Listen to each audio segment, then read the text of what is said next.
The galaxy's most lethal training ground, Mortis 7, had broken empires, shattered legions, and driven minds to screaming madness.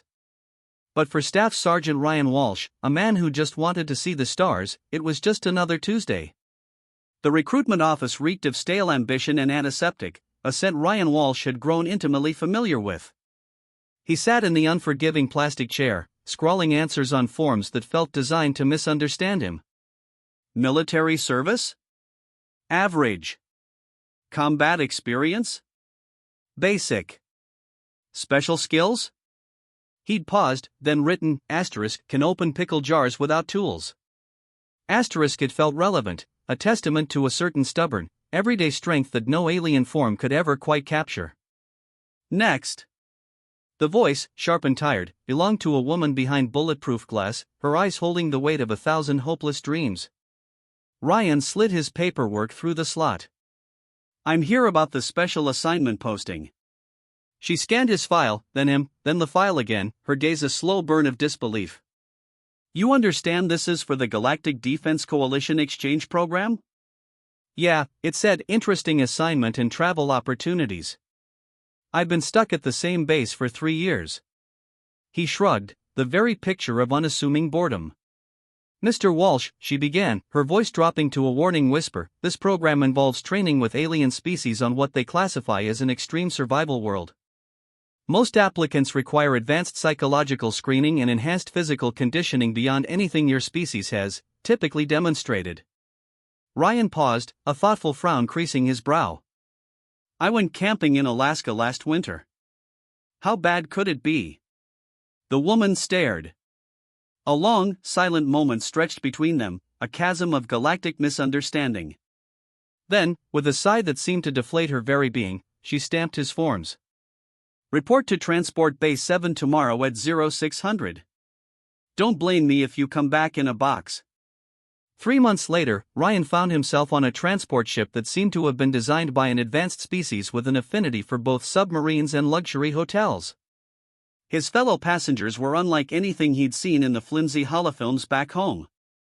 They were real, breathing, thinking beings, each an apex of their own evolution, and utterly unprepared for humanity. Commander Thal, a 7-foot reptilian, a living statue of calculated efficiency. His scales, shifting to deep violet with every complex thought, betrayed a mind sharper than any blade. Dr. Finn, a bipedal dolphin with an unsettlingly articulate translation device, a xenobiologist who had catalogued survival techniques across a dozen death worlds. Captain Vor, a Mantari warrior, a walking, multi-limbed tank, his compound eyes seeing 17 spectrums, his wargames record unblemished. And Lieutenant Kem, a Solari, a shimmering being of living crystal, whose very presence chimed with the silent calculations of a tactical genius. Then there was Ryan. Human. Brown hair, brown eyes. Average height, slightly out of regulation on his last fitness test. He'd joined the Marines because college was expensive. His recruiter had promised he'd see the world. Technically, he supposed this counted. "Tell me, Human Ryan," Commander Thal rumbled during their first group meeting, his gaze piercing. "What survival training has your species provided for this mission?" "Standard stuff," Ryan replied, taking a sip of the ship's surprisingly bland coffee. "Basic wilderness survival, cold weather training, desert operations. Did a course on edible plants once." The other species exchanged looks. Looks that needed no translation. They spoke volumes of bewilderment. Dr. Finn's translation device emitted a distinctly concerned hum as she made a note. "Perhaps you misunderstand the nature of our destination," Captain Vor said, his voice a metallic rasp. "Mortis 7 is classified as a Class 9 death world. The gravity alone will crush most biological forms. The atmosphere requires specialized breathing apparatus. The local fauna are uniformly predatory and highly aggressive." "And that's just the first day," Lieutenant Kem chimed, her crystalline form refracting light with what might have been amusement, or perhaps a premonition of galactic-level absurdity. "The weather patterns include acid precipitation, electrical storms that can fry most technology, and temperature swings that have been known to shatter military-grade equipment." Ryan nodded thoughtfully. "Sounds like camping in Scotland." A stunned silence fell. Dr. Finn leaned forward, her translation device whirring with utter confusion. I beg your pardon? Scottish Highlands. Went there on leave once. Rained sideways for 3 days straight. Couldn't start a fire. He paused, a flicker of a memory. And something that might have been a sheep kept trying to eat my tent. This sounds similar, but with better weather reports. Commander Thal's scales shifted to a deep, alarming purple. Human Ryan, I believe you do not fully comprehend the severity of our situation. Mortis 7 has a mortality rate of 47% for fully equipped, technologically enhanced military personnel. That's better than the highway I grew up on, Ryan said cheerfully, taking another sip of coffee. What's the food situation like? The question seemed to break something fundamental in the group dynamic. Captain Vor's forearms gestured, a rapid, frantic motion Ryan was learning meant either extreme agitation or the insect equivalent of throwing hands in the air. Dr. Finn made several more frantic notes. Lieutenant Kem's crystalline structure dimmed noticeably. The food situation, Commander Thal said slowly, as if each word was a physical effort, is that most organic matter on Mortis 7 is either poisonous, carnivorous, or both. Standard protocol requires sealed nutrition packets and purified water supplies. Right. So, like Mari's, but probably better tasting, Ryan said, a glint in his eye. Do they have hot sauce in space? Because I packed some, but I wasn't sure about customs regulations for interplanetary travel. Hot sauce? Dr. Finn's translation device produced a sound like a confused whale. Spicy food enhancer. Makes everything taste better. Pretty standard human thing. The meeting devolved from there. Ryan found himself answering increasingly detailed questions about human dietary habits, environmental tolerances, and survival instincts. Each answer seemed to make his fellow trainees more concerned, rather than less. Let me understand this correctly, Lieutenant Kem finally chimed, her form now barely glowing. Your species regularly consumes plants that cause physical pain, for pleasure. Pot peppers. Yeah, some people compete to see who can eat the spiciest ones. It's fun. And you intentionally expose yourselves to extreme temperatures for recreation? Saunas, ice fishing, desert hiking. Builds character. And you consider it normal to coexist with predatory animals? Dogs are descended from wolves. Cats are just small tigers. And my neighbor has a pet snake. Pretty standard stuff. Commander Thal's scales had cycled through several shades of alarm and settled on a sickly yellow-green. Perhaps we should review the mission parameters once more. But Ryan was already thinking about other things. He wondered if the space food would be any good, whether the gravity would help or hurt his bad knee, and if anyone had remembered to pack playing cards for the downtime. This was shaping up to be the most interesting assignment he'd ever had. The transport ship hummed quietly, carrying them toward Mortis 7, toward what the galaxy considered the ultimate test of survival. Ryan Walsh, completely unaware that he was about to redefine several species' understanding of the word dangerous, settled in for the journey and wondered if anyone would mind if he made some coffee. The landing shuttle shook like a paint mixer full of rocks, each shudder a dire warning. Through the small viewport, Ryan watched Mortis 7 swell. Its surface was a swirling canvas of angry clouds, jagged mountains, and what looked like several different weather systems locked in a deathmatch. Lightning, a violent symphony of colors no earthling should ever witness, crackled between the peaks. Final approach to Surface Base Alpha, the pilot announced, his voice raspy with an exhaustion that spoke of countless, harrowing trips. All personnel prepare for hostile environment protocols. Around Ryan, his fellow trainees moved with the practiced precision of soldiers anticipating Armageddon. Commander Thal sealed himself into a full environmental suit, its life support system humming like a worried guardian. Dr. Finn adjusted a breathing apparatus that consumed half her head, making her resemble an ancient deep-sea diver. Captain Vor strapped into an exoskeleton that doubled his already formidable size, each joint groaning with technological might. Lieutenant Kem activated an energy shield, the air around her shimmering with impossible light. Ryan, meanwhile, checked his own gear. Standard issue uniform. Combat boots. A backpack containing basic supplies. He'd left most of his heavy equipment in storage. Could always get it later, if needed. Human Ryan, Commander Thal's voice crackled through the shuttle's external speakers, laced with an edge of barely contained panic. Where is your environmental protection? I've got a jacket, Ryan said, patting his backpack. Weather report said it might rain. The rain is sulfuric acid. Oh. Ryan considered this ever the pragmatist. Is it strong acid, or just sort of acidic? Because I worked at a battery factory one summer, and you get used to it. The shuttle slammed down with a bone-jarring thud.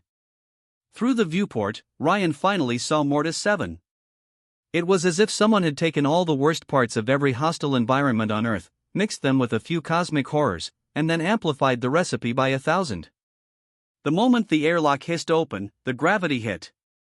It felt like someone had filled his backpack with bowling balls, then added a few more for good measure. Heavy, sure. But unbearable? He'd carried heavier loads during training exercises. His lungs burned, the air metallic and sharp, like breathing in a thunderstorm, but they adapted. Humanity, after all, was built on adaptation. Around him, his elite alien companions struggled. Commander Thal's powered suit whined under the crushing weight. Dr. Finn gasped for breath, every step a monumental effort even with mechanical assistance. Captain Vor's exoskeleton visibly stressed, microfractures already spiderwebbing across its metal joints.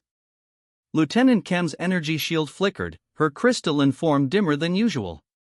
The base camp looked less like an outpost and more like a fortress preparing for interplanetary invasion. Reinforced, sealed, built to withstand impacts that would flatten a city. Warning signs plastered every surface, in 12 languages and 3 mathematical systems. "Welcome to hell," muttered Colonel Reeves, the grizzled Drari base commander, his voice a gravelly rasp. "I've been running this nightmare for 6 months, and I've seen things that would make a combat medic quit and become a florist." He led them through an orientation briefing that was less information and more a very, very long list of ways to die. Pack hunting plants. Predators that phase through solid matter. Insects the size of small aircraft. And something called a phase bear that could teleport and had a taste for anything that moved. "The weather is equally hostile," Colonel Reeves continued, his eyes darting. "Acid rain every Tuesday and Friday, electrical storms that can fry any unshielded electronics, temperature swings from -40 to +60 degrees Celsius, sometimes within the same hour, and wind patterns that include actual tornadoes made of superheated plasma." Commander Thal's scales were now a color Ryan was learning meant deeply concerned. Dr. Finn's data pad smoked from the speed of her frantic note-taking. Captain Vor was utterly still, save for an occasional, agitated twitch of an antenna. Lieutenant Kem's crystal form was now barely visible, as if she was trying to fade out of existence entirely. "Questions?" Colonel Reeves asked. Ryan raised his hand. "Is there a cafeteria? And do you happen to have any hot sauce?" The silence that followed was the kind that usually preceded either laughter or extreme violence. Colonel Reeves stared, then checked his datapad. "You're the human," he stated, not asked. "That's me, son. The cafeteria's in Building C. But I should warn you, the food is designed for maximum nutrition and minimum taste. As for hot sauce..." He paused, looking thoughtful. "Actually, yes. The previous human left behind a bottle of something called Carolina Reaper sauce, with a note saying it might be useful for equipment maintenance." "Perfect." Ryan beamed. "When do we start the fun stuff?" "Fun stuff?" Colonel Reeves repeated the words as if they were in a forgotten language. "Son, this is survival training. The objective is to not die." "Right. But what do we do for fun when we're not trying to not die?" The question seemed to break something fundamental in the room's atmosphere. His fellow trainees stared, expressions ranging from horror to dawning fascination. Colonel Reeves made a note that looked distinctly medical in nature. "Let's start with a basic perimeter walk," the colonel said finally, just to get everyone acclimated to the environment. The perimeter walk was where things got interesting. The moment they stepped outside the base's protective barriers, Mortis 7 made its intentions clear. The air itself seemed hungry, carrying sounds that suggested large, unfriendly things moving just out of sight. The ground was uneven, treacherous, with patches that looked solid but gave way to reveal pits lined with something that moved and glistened unpleasantly. Commander Thal's environmental suit whirred frantically, its air scrubbers and radiation detectors clicking like an angry insect. Dr. Finn's breathing apparatus fogged up regularly, forcing her to stop and clear it. Captain Vor's exoskeleton groaned with alarming mechanical noises. Lieutenant Kem's energy shield flickered with increasing frequency. Ryan, meanwhile, ambled along with the easy gait of someone taking a casual stroll through a new neighborhood. He had unzipped his jacket. The air, despite its metallic tang, felt pleasantly cool. "The flora here is particularly aggressive," Colonel Reeves explained, pointing to what looked like a normal patch of grass. "Those are razor grass. Each blade can cut through military-grade body armor." "Neat," Ryan said, kneeling down to get a closer look. "It's like nature's version of a lawnmower blade. Don't touch it." 3 voices shouted, a chorus of alien alarm. "Oh, right." Ryan stood up, brushing off his knees. "Good thing I didn't lean on it." A sound like a steam engine mixed with a chainsaw echoed from the nearby tree line. Colonel Reeves instantly gestured for everyone to freeze. "Phase bear," he whispered, a tremor in his voice. "Nobody move. They hunt by detecting motion and thermal signatures." Everyone went utterly still. Ryan could hear his fellow trainees' breathing apparatuses and mechanical systems running at minimum power. The sound grew closer, accompanied by the unmistakable noise of something very large moving through vegetation that was fighting back. Ryan stood perfectly still for about 30 seconds. Then, slowly, infinitesimally, he turned his head to get a better look at whatever was making the noise. "I said, don't move," Colonel Reeves hissed, a desperate plea. "Sorry," Ryan whispered back. "I just never seen a phase bear before. Do they actually phase, or is it more like camouflage?" The question was answered when a creature the size of a small truck materialized 20 feet away, apparently having teleported from somewhere else entirely. It looked like someone had crossed a grizzly bear with a pile of living shadow and given it too many teeth. Its eyes were the color of fresh blood, and when it opened its mouth, reality itself seemed to bend slightly around its fangs. Ryan's fellow trainees collectively stopped breathing. Several pieces of their high-tech equipment shut down entirely, preferring mechanical silence to the risk of making noise. "Wow," Ryan said, in what he probably thought was a whisper, but was audible to everyone present. "That's actually pretty cool. Does it hunt in packs, or is it more of a solitary predator?" The phase bear turned its massive head, its blood-red eyes fixing on Ryan. It made a sound like a question mark carved out of nightmares. Ryan Walsh, the human, waved. 2 weeks into the training program, Colonel Reeves had developed a nervous twitch in his left eye and started requesting additional psychiatric support staff. The official incident reports were stacking up like cordwood, each one stranger than the last, each a testament to human audacity. Day 3 had involved crossing what the locals called the Singing Valley, where the ground was riddled with gas pockets that exploded randomly with enough force to launch a person into orbit. Standard protocol required full bomb disposal suits, seismic detectors, and a minimum team of 12 specialists with emergency medical support on standby. Commander Thal had needed 3 days to recalibrate his environmental suit after the gas explosions kept triggering his emergency protocols. Dr. Finn had suffered what her species considered a minor nervous breakdown when her seismic detectors started reading like a disco ball. Captain Vor's exoskeleton had been repaired 4 times, and Lieutenant Kem had requested to be transferred to a different galaxy entirely. Ryan had packed a lunch. "The key is to listen to the ground," he had explained, munching on a sandwich, while the others prepared their useless equipment. "It makes different sounds before it explodes. Sort of like how ice cracks before it breaks, but with more sulfur." He had walked across the valley, eating a peanut butter sandwich, pausing occasionally to change direction when the ground made what he described as grumpy noises. Behind him, the full military expedition had followed his path exactly, their advanced equipment rendered pointless by Ryan's simple, intuitive attention. Day 7 had been the forest of aggressive trees, where the local plant life had evolved past photosynthesis and into active predation. The trees could move their branches fast enough to impale passing creatures. The undergrowth was collectively hostile in ways that violated several laws of botany. The standard approach required flame units, chainsaw teams, and enough firepower to level a small city. What they got instead was Ryan asking if anyone had a pocket knife he could borrow. "I just want to get a cutting from that one," he had said, pointing to a tree that was actively trying to stab a passing bird. "It would look great in my apartment back home." When Dr. Finn explained that the tree was trying to kill the bird, Ryan had nodded thoughtfully. "My grandmother had roses that were similarly aggressive. You just had to show them who was boss." He had walked into the forest like he was visiting a public park. The trees had attacked him exactly once, received what could only be described as a very firm talking to, and had then left him alone for the rest of the expedition. He emerged 3 hours later with several plant cuttings, a pocket full of interesting seeds, and a detailed mental map of the safest paths through the forest. By day 10, the other trainees had started following Ryan around like ducklings. Not because they trusted his judgment, but because staying near him seemed to be the only way to avoid having the planet actively try to murder them. "I don't understand it," Dr. Finn confided to her personal log. "Human Ryan approaches every lethal scenario as if it were a minor inconvenience.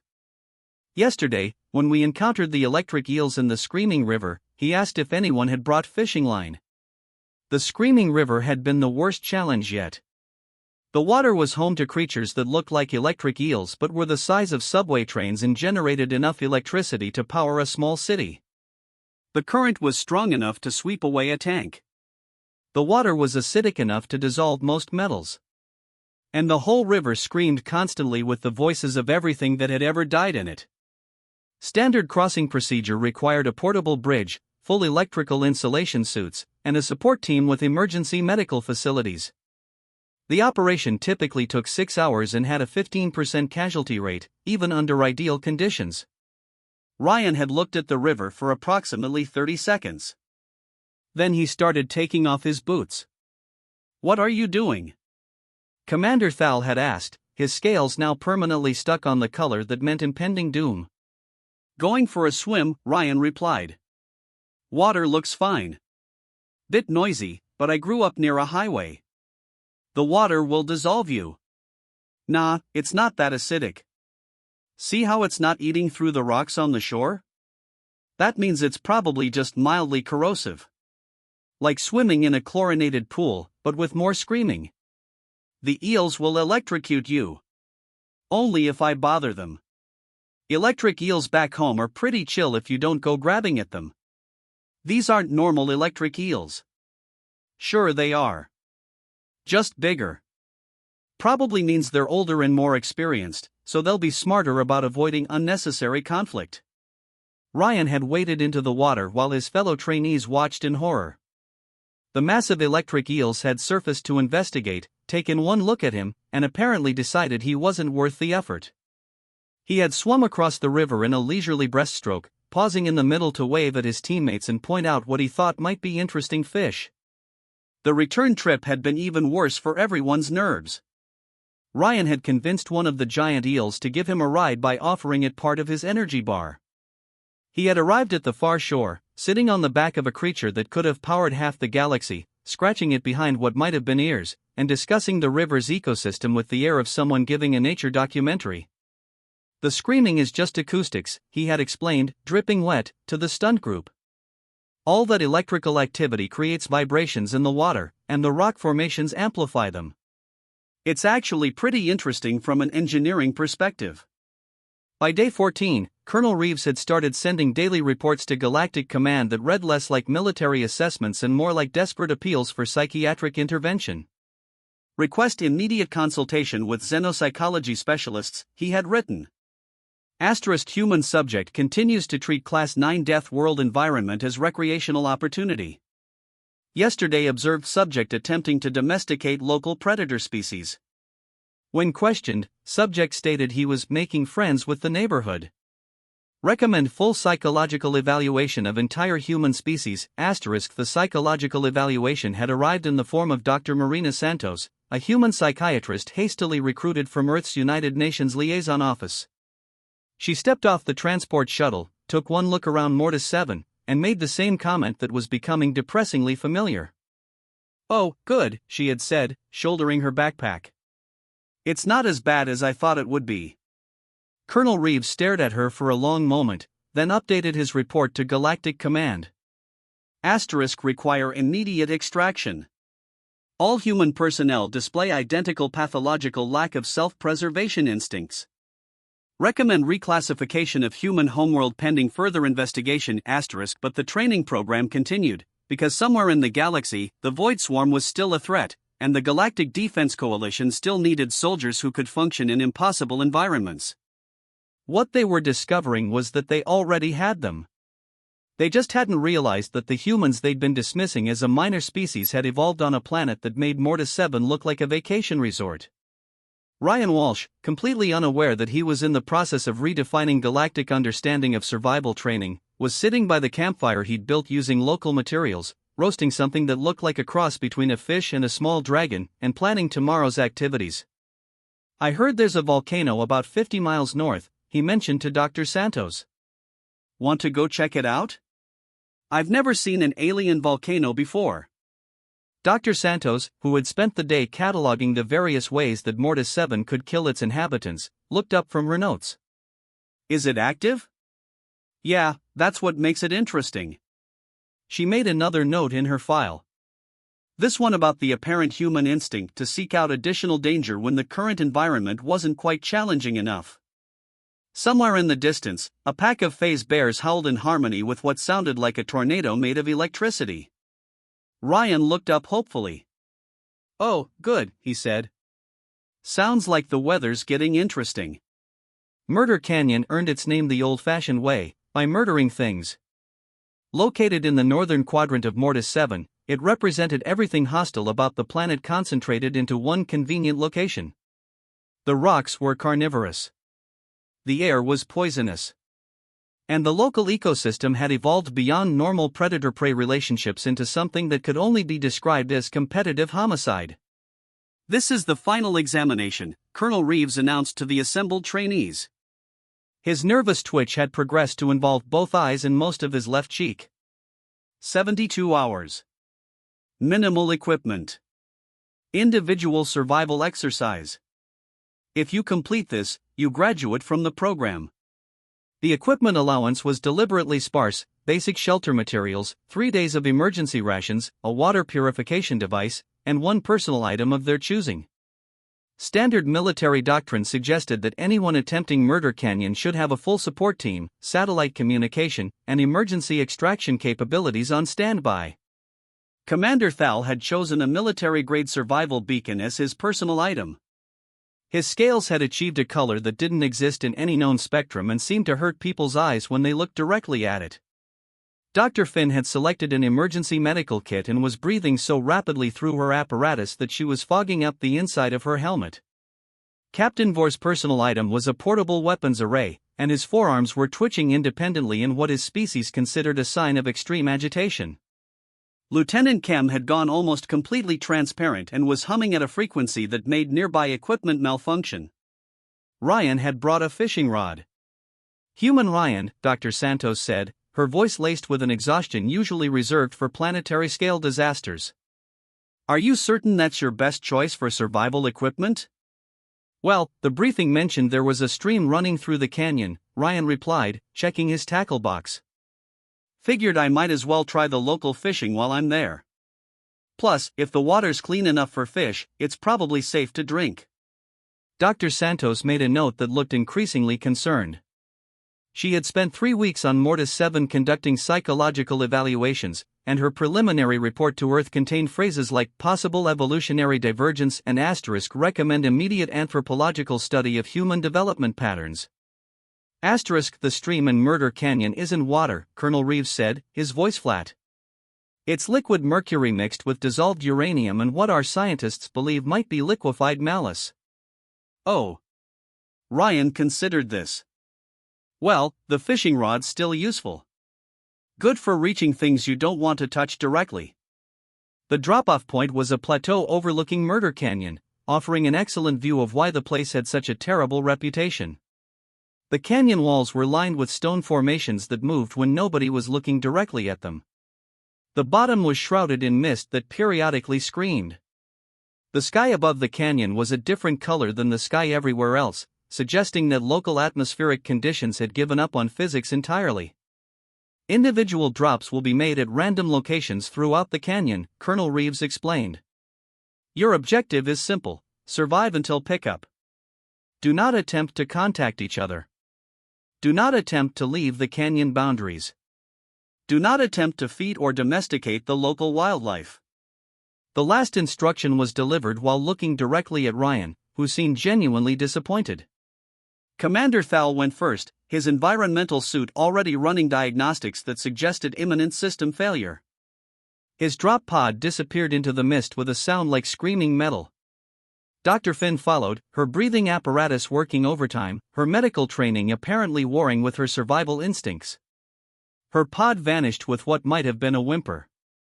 Captain Vor's descent was accompanied by the sound of his weapons array charging up, preparing for immediate combat. His pod hit the canyon floor with a thud that echoed off the carnivorous rocks. Lieutenant Kem's pod simply faded from view as it descended, her crystalline form apparently trying to phase out of existence entirely. Last drop, Colonel Reeves announced, trying not to look at Ryan directly. Any final questions? Yeah, Ryan said, settling into his pod with his fishing rod and backpack. What's the local time zone down there? I want to make sure I'm up early enough to catch the sunrise. His pod door sealed with a hiss that sounded distinctly like a sigh. Murder Canyon was everything the reputation suggested, and several things it didn't. The moment Ryan's pod touched down, the local environment began what could only be described as an aggressive welcome committee. The ground beneath his feet was warm and seemed to pulse with a heartbeat. The air tasted like copper pennies and existential dread. Something that might have been wind carried sounds that suggested the canyon was having a conversation with itself in a language made entirely of threats.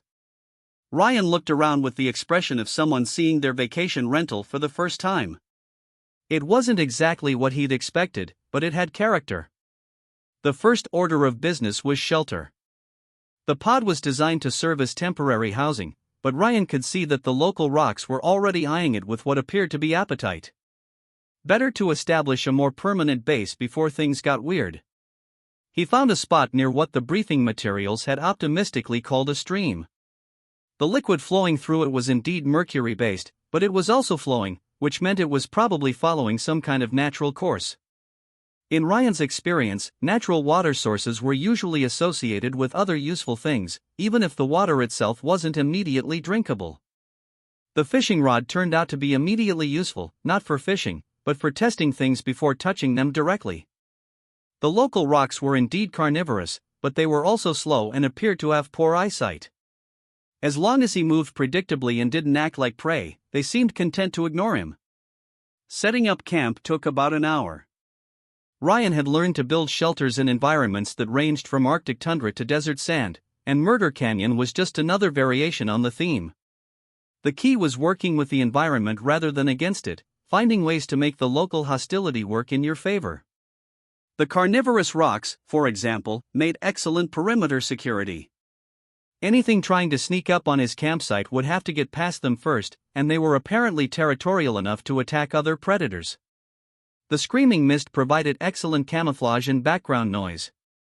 The strange gravitational anomalies in certain parts of the canyon could be used for water collection if you knew where to place your containers.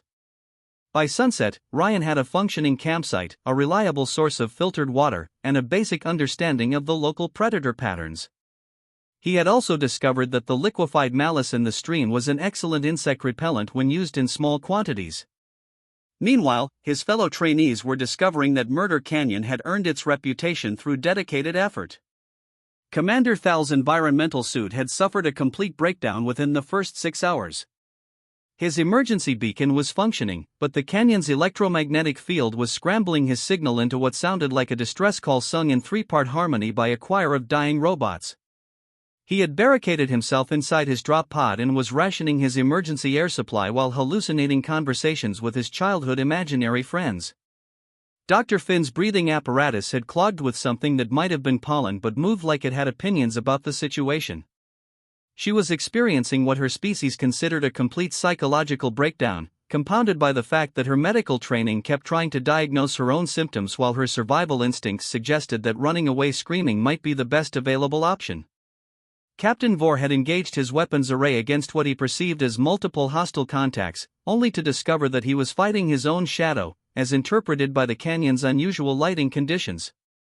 His exoskeleton was running low on power, his ammunition was depleted, and he was beginning to suspect that the canyon was personally offended by his presence. Lieutenant Kem had achieved complete transparency and was communicating only in frequencies that caused mild headaches in anyone who tried to listen. Her tactical analysis capabilities had completely overloaded when presented with an environment where the normal rules of cause and effect were apparently optional. Ryan, unaware that his fellow trainees were experiencing various forms of survival-induced madness, was enjoying the most peaceful evening he'd had since arriving on Mortis 7. The local wildlife was certainly unusual, but it followed predictable patterns once you figured out the rules. The canyon's acoustic properties were actually quite pleasant once you got used to them, creating a natural sound system that was almost musical. He had caught something for dinner using his fishing rod and a piece of his emergency rations as bait. The creature looked like a cross between a trout and a small dragon, but it tasted like chicken and had no apparent interest in eating him back. The cooking fire was built using materials that burned with colors not found in any normal spectrum, but they produced good heat and kept the local scavengers at a respectful distance. As night fell over Murder Canyon, Ryan Walsh sat by his impossible campfire, writing in the journal he'd brought along to document his experiences. The entry for day 1 read, * interesting local geology. Fishing is good. Should have brought marshmallows. * somewhere in the darkness, something howled with the voice of crystallized despair. Ryan looked up hopefully, wondering if it might be friendly. The emergency extraction call came at 0300 hours. 47 hours into what was supposed to be a 72-hour exercise.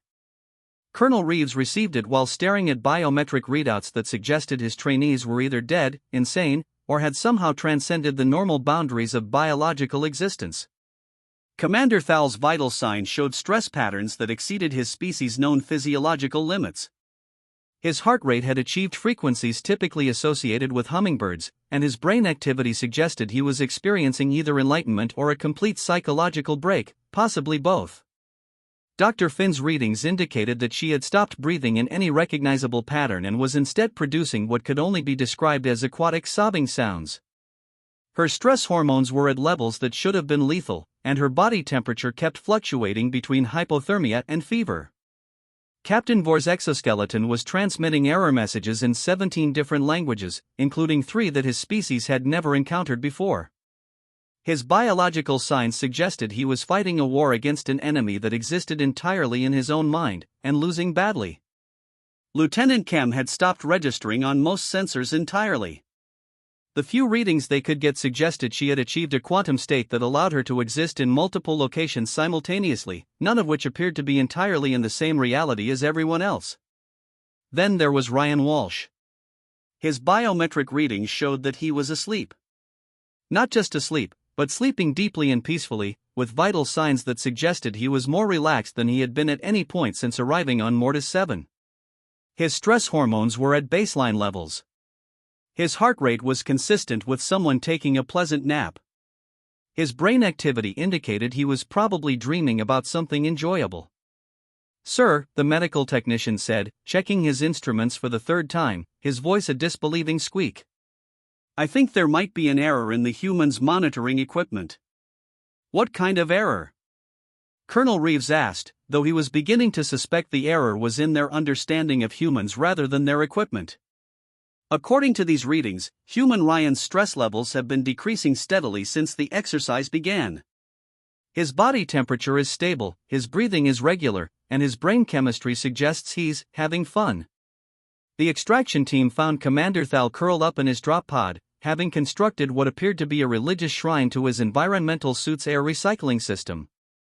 He was speaking in tongues and had covered the walls with mathematical equations that, when viewed from the right angle, might have been either profound insights into the nature of reality or really elaborate doodles.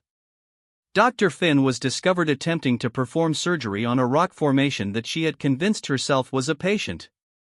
Her medical training had collided with her survival instincts in ways that violated several principles of both medicine and physics. She was treating the rock for conditions that didn't exist while simultaneously trying to hide from her own medical equipment. Captain Vor was engaged in hand-to-hand combat with a shadow that moved independently of any light source. His forearms were moving in patterns that would have been impressive if there had been an actual opponent present. He had apparently defeated several other shadows earlier in the fight, based on his victory dances and the dramatic poses he struck between combat rounds. Lieutenant Kem was found in a state that could only be described as aggressively not present. She was visible but existed in a constant state of about to disappear, communicating only through color changes that induced mild seizures in anyone who looked directly at her. Her tactical assessments of the situation were being transmitted in mathematical formulas that described impossible geometries. Ryan was discovered sitting by a campfire that shouldn't have been possible, cooking breakfast and watching the sunrise.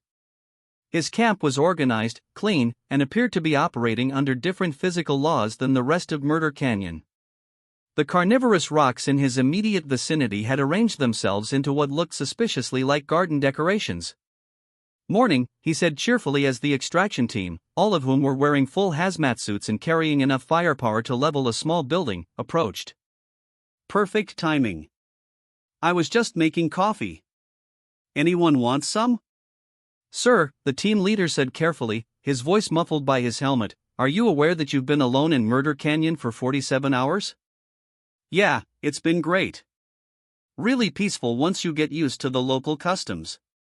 Did you know the screaming mist is actually just thermal vents? Makes a sound like wind chimes if you listen to it right." "Sir, this environment is classified as lethally hostile to all known forms of life." "Well, sure, if you fight it. But most places are dangerous if you don't know what you're doing. This is just more honest about it than most." The psychological evaluation that followed was conducted by Dr. Santos, 3 xenopsychology specialists, a combat stress expert, and someone whose job title was apparently theoretical survival consultant. Ryan sat in the interview room, drinking coffee and answering questions with the air of someone discussing a pleasant vacation. "Ryan," Dr. Santos began, her voice strained. "Can you describe your experience in Murder Canyon?" "Sure. Good fishing, interesting wildlife, excellent acoustics. The gravitational anomalies took some getting used to, but once you figure out the pattern, they're actually pretty useful. Oh, and the local equivalent of sunrise is beautiful. You don't see colors like that back home. Were you ever afraid?" Ryan considered this seriously. "Well, yeah. The first night I was worried I might have set up camp too close to the stream. The mercury content makes the soil a bit unstable, and I didn't want to wake up in a sinkhole." "What about the hostile environment? The carnivorous rocks? The screaming mist? What about them? Didn't they seem dangerous to you?" "Everything's dangerous if you don't pay attention. Cars are dangerous, but people drive them every day. The ocean is dangerous, but people swim in it. This place is just more upfront about the risks." The xenopsychology specialist, a crystalline being from the Arcturus system, made a sound like breaking glass. "Human Ryan, can you describe your homeworld's environmental conditions?" "Earth? Pretty standard stuff. We've got deserts, mountains, oceans, forests, weather patterns, seasonal changes, the usual." "What about dangerous wildlife?" "Oh, sure. Bears, wolves, big cats, sharks, poisonous snakes, spiders, jellyfish. Australia's got some really interesting stuff. Drop bears, box jellyfish, blue-ringed octopus, funnel web spiders. Then there's the microscopic stuff like bacteria and viruses that can kill you without you even knowing they're there." The specialist's crystalline structure was beginning to crack. "And humans consider this normal?" "Well, yeah. I mean, you learn to avoid the dangerous stuff when you can, but it's all part of the ecosystem. Most of it won't bother you if you don't bother it. What about natural disasters? Earthquakes, hurricanes, tornadoes, floods, wildfires, volcanic eruptions, tsunamis. Pretty standard geological activity." "Oh, and avalanches if you're in the mountains and flash floods in the desert." Blizzards if you're up north. The room fell silent, save for the sound of several people updating their psychological assessment files. The combat stress expert was making notes that appeared to include the word impossible several times, underlined heavily. Ryan, Dr. Santos said finally, her voice barely a whisper, do you understand that the Galactic Defense Coalition classifies Mortis 7 as a Class 9 death world? Yeah, that seems about right. It's definitely more challenging than most places. And you find it pleasant? Well, sure. Good exercise, interesting scenery, new experiences. Plus, it's quiet. No traffic, no crowds, no pollution. Just you and nature. Ryan, the theoretical survival consultant, interrupted, his voice edged with a new, dawning horror. What classification would you give your homeworld, using the same scale? Ryan thought about this seriously. I don't know the exact criteria, but probably somewhere around Class 13, maybe higher if you count the really dangerous places like the deep ocean or active volcano zones. Oh, and space. Space around Earth is pretty hostile if you don't have the right equipment. The silence that followed was the kind of silence that usually preceded either applause or an existential crisis. In this case, it was definitely the latter. Excuse me, Dr. Santos said, standing up abruptly. I need to make a call. The call went directly to Galactic Defense Coalition Command, where it was transferred immediately to the Office of Strategic Assessment, then to Xenobiology, then to Philosophy, then to a department whose official title was Things That Shouldn't Be Possible, but apparently are. By the end of the day, Ryan Walsh's psychological evaluation had been classified as a galactic security document, and Earth had been quietly moved to a list of planets that the galaxy preferred to think of as theoretical rather than actual. Meanwhile, Ryan finished his coffee and asked if anyone wanted to see the photos he'd taken of the local wildlife. The official suspension of the Galactic Defense Coalition training program came with a memo that was simultaneously classified as top secret and filed under educational disasters. Colonel Reeves' final report ran to 300 pages and included 17 different requests for psychiatric leave, early retirement, and reassignment to any location where the local environment operated according to recognizable physical laws. The memo announcing the suspension was brief. Due to unforeseen complications involving incompatible species psychology, the Mortis 7 training program is hereby terminated pending comprehensive review of participant selection criteria and environmental safety protocols. What the memo didn't mention was that half the participants were in intensive therapy. The base's entire supply of anxiety medication had been depleted. And the Galactic Defense Coalition's understanding of survival training had been fundamentally challenged by one human who packed lunch for extreme survival exercises. Ryan was sitting in what had been the base cafeteria, enjoying his sandwich and coffee while the medical staff continued their efforts to restore his fellow trainees to something resembling functional awareness. Through the window, he could see the transport ships arriving to collect the remnants of what had once been the galaxy's most elite survival training program. Dr. Santos joined him at his table, carrying a datapad that contained preliminary findings from what was being called the Human Baseline Study. The study had been launched 3 days earlier when someone in Galactic Command had asked the obvious question: if one human could treat a Class 9 death world as a recreational opportunity, what did that say about the rest of their species? The results are in, she said, sitting down across from him. Earth has been reclassified. Oh. Ryan looked up from his sandwich. What's it classified as now? Class 3D, a death world, version 3.0. The scale only went up to Class 13 before yesterday. We had to create a new category. That seems a bit extreme. Ryan, according to our assessment, Earth's environmental conditions include atmospheric electrical activity that can instantly kill most known lifeforms, predatory megafauna that hunt in coordinated groups, microscopic organisms that can cause system-wide biological failure, and weather patterns that regularly produce localized apocalyptic events.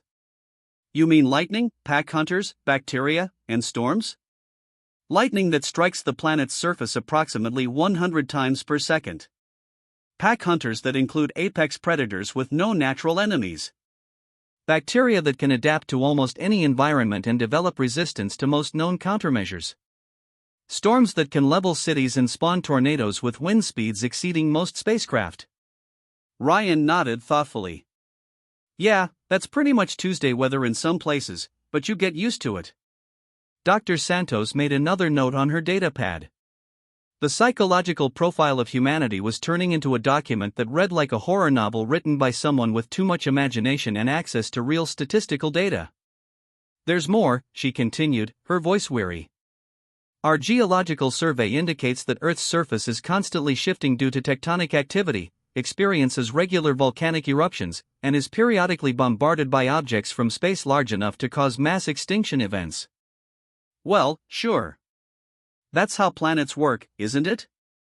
I mean, you need geological activity for mountain formation and soil renewal.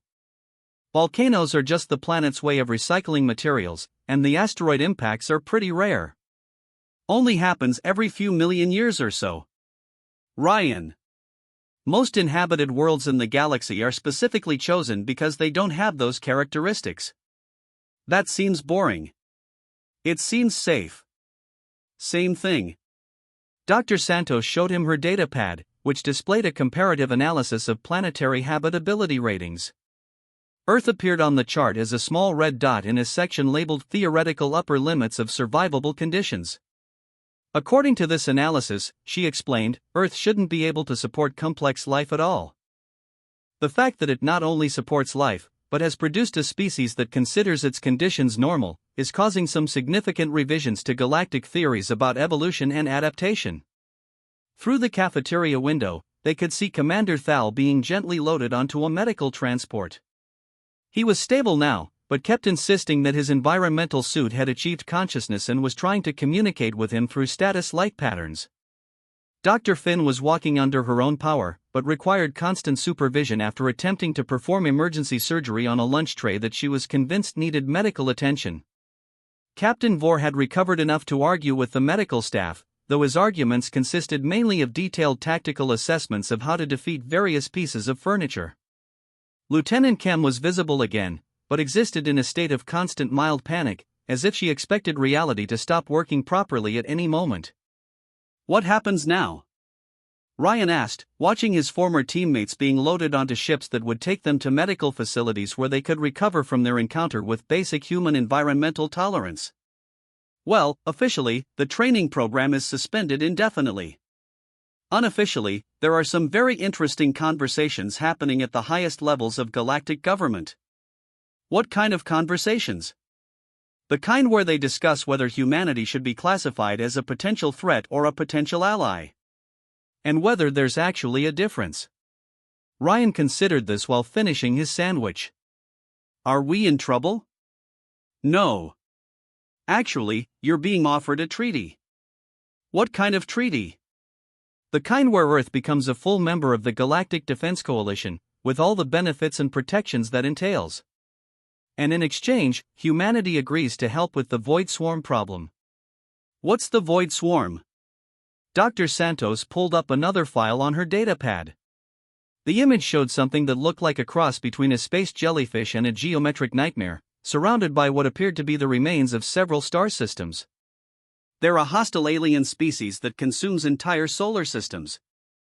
They've been expanding across the galaxy for the past 1,000 years, and conventional military tactics have been largely ineffective against them. The Coalition has been looking for new approaches to the problem, and they think humans might be helpful. Ryan, they just watched you treat a survival exercise that broke 4 of the galaxy's most elite soldiers as an enjoyable camping trip. The Void Swarm might be dangerous, but they're probably not more dangerous than Earth's weather patterns. That's a good point. When do we start? There's going to be a formal diplomatic process first. Ambassadors, treaties, cultural exchange programs, the whole thing. That sounds complicated. It is, but there's also been a request for an informal consultation first. What kind of consultation? They want to know if you'd be willing to look at some tactical data about the Void Swarm and give them your opinion on possible strategies. Ryan wiped his hands on his napkin and stood up. Sure, I can take a look. Do they have coffee where we're going? I'm sure they can arrange something. As they walked toward the transport ships that would take them to Galactic Defense Coalition headquarters, Ryan looked back at Mortis 7 one last time. It had been a good visit, even if it had ended earlier than expected. The local wildlife was interesting. The geological formations were unique. And he'd managed to get some decent fishing in. "By the way," he said as they boarded the ship, "I never did get to see that volcano I heard about. Is there any chance we could stop by here again sometime?" Dr. Santos looked at him for a long moment, then made a note that she marked as priority: discuss human recreational preferences with Diplomatic Corps before formal first contact. "We'll see what we can arrange," she said. The transport lifted off from Morta 7, carrying them toward a galaxy that was still trying to figure out what to do with a species that treated interstellar warfare as a logical extension of weekend camping trips. Behind them, the planet's screaming winds and carnivorous rocks continued their eternal hostility, completely unaware that they had just failed to impress the galaxy's newest, most terrifyingly resilient apex predators. In the ship's galley, Ryan Walsh found the coffee machine and started figuring out how to make it produce something that tasted like home. Outside the viewport, space stretched out in all directions, filled with new worlds to explore, new challenges to face, and new friends to meet. He was looking forward to it.